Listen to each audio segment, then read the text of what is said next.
Hey, what's going on, everybody? Welcome back to another episode of the Living the Life Show. I'm your host, Columbus Cody, and I'm so glad you chose to join me today for your verse of the day. Now, today's verse is a doozy. All right, it's a doozy of a doozy. It's a tough one. All right, I'm not going to lie to you. This verse is probably one of the most challenging verses that you'll read within the Bible. And I pray that before you throw it away and before you cast it off and before you say, hey, I'm just not that good of a Christian, pray that you will hear it, receive it, and let God work with you on it. Okay. Today's verse of the day comes from Matthew chapter 5, verse 44. And this is what it says. But I say unto you, love your enemies, bless them that curse you, do good to them that hate you, and pray for them which despitefully use you and persecute you. Now, I told you it was going to be tough. I told you from the outset. Oh, don't leave yet. Don't turn the video off yet. Just hear me out. Okay, hear me out. Love your enemies. Bless them that curse you. Do good to them that hate you. Pray for them which despitefully use you and persecute you. So I'm supposed to love them, bless them, do good to them, and pray for them. That don't sound fair. No, but you know what I thought about?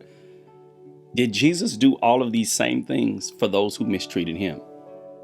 Did he love them? Yes. Did he bless them? Yes. Did he do good to them? Yes. Did he pray for them? Absolutely. He did everything he's requiring of us.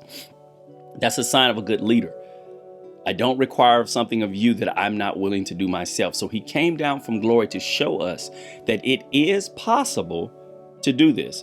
Now, everything about the Christian life isn't glamorous. That's one of the misconceptions we have to come to grips on quickly, because that is one of the tricks the enemy likes to try to pull. The enemy likes to try to pull, why would you serve a God that's going to require that of you? Now, think about it. What drew you to Christ? Wasn't it his love? Wasn't it his forgiveness? Wasn't it his compassion in spite of who you were, in spite of what you've done? That's what pulled you in. So why do we think anything other than that will pull others in? It will be our love. It will be our kindness. It will be our compassion that will show the light of Christ to them. All right. Let me read to you a few verses that surround the verse we just read. Okay. I'm going to read these other verses in the New Living Translation, verse 45 through verse 48. Listen to this. First, he says to everything I just told you a second ago, what you should do. Love your enemies, bless them that curse you, do good to them that hate you, and pray for those that despitefully use you and persecute you. And then when you look at verse 45 through 48, same chapter, different translation, New Living Translation, it says this: in that way, you are acting as true children of your Father in heaven, for he gives his sunlight on both the evil and the good, and he sends rain on the just and the unjust. For if you love only those who love you, what reward is there for that? See, if you're kind to people who are easy to be kind to, if you're loving to people that are loving back, what have you done that everybody can't do? All right, listen to what it says here. It says, even corrupt tax collectors do that much. If you are kind only to your friends, how are you different from anyone else? Even pagans do that. But you are to be perfect, even as your Father in heaven is perfect. So if you really want to be acting like God or acting like Christ, if you really want to let your light shine in a way that will be the most effective, you got to learn how to love your enemies. And see, loving your enemies and praying for people that mistreat you, what it does for us as believers, it protects our heart. It keeps us from being bitter. It keeps us from being robbed of a free life. Think about it. Have you ever held a grudge against someone that when you saw them, it distorted your day? When you thought about them, it ruined your mood. Everything about that person just robbed and sucked joy from you. But if you prayed about that, what praying does is it frees you of that emotion. It allows you to see them or to release that situation to God. But if you hold on to it, it's not hurting them, it's hurting you. So when you pray for your enemy and you pray for the people that do you wrong, and trust me, it's not this prayer, Lord, if you will just Send down lightning from heaven and strike them down. Not that prayer, okay? Not that one.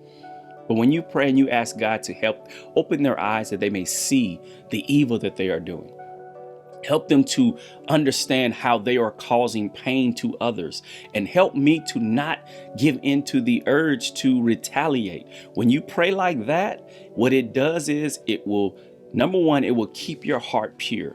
It won't allow you to fall into the dungeon of lowering yourself to their standard and starting to fight back.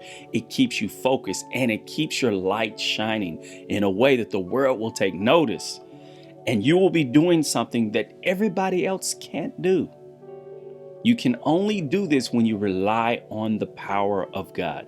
That's the only way it's possible. No one wants to turn the other cheek. It's not in our DNA. It's not in our flesh. Our flesh wants to retaliate. No one wants to go another mile when you've required of me to go one. The Bible says, go another, go twain, go two.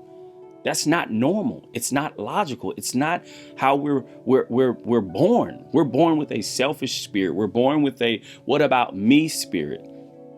And God is telling us to trust him in this situation, to lean on him in this situation, to be kind to even the people that are ugly to us, to be loving to people who are our enemies. All right. And see, the thing is, you can turn an enemy into a friend. You can do that. You can change people's mindsets. Even when Jesus was hanging on the cross, the Roman centurion that helped hang him up there, when he noticed that everything had taken place, he said, surely this was the Son of God. You and I can change people's hearts and minds by letting our light shine in a way that even though they are ugly and mean and hateful and ungodly, that we do not lower our standard, but we continue to love. We continue to be kind. We continue to pray for them. We continue to shine our light, the light of God that's within us. We too can change the hearts of men by leading them to the cross. It's the verse of the day. It's a tough one. I get it. Here's what I want you to do. Connect with me on this. In the comments below in today's video, I want you to leave a comment expressing the toughest thing that you found about being a believer. What's the toughest thing that you've endured when it comes to, okay, God, I'll listen to you, but this is hard. Leave it in the comments below. Let me know what you've overcome, because your testimony, your overcoming may be exactly what someone else needs to read in order for them to get over their hump. Okay? God bless you guys. I love you. I appreciate you. And I pray that you will join me tomorrow for the verse of the day as well. All right? Watch it, share it, and live it. Now let's get busy living the life.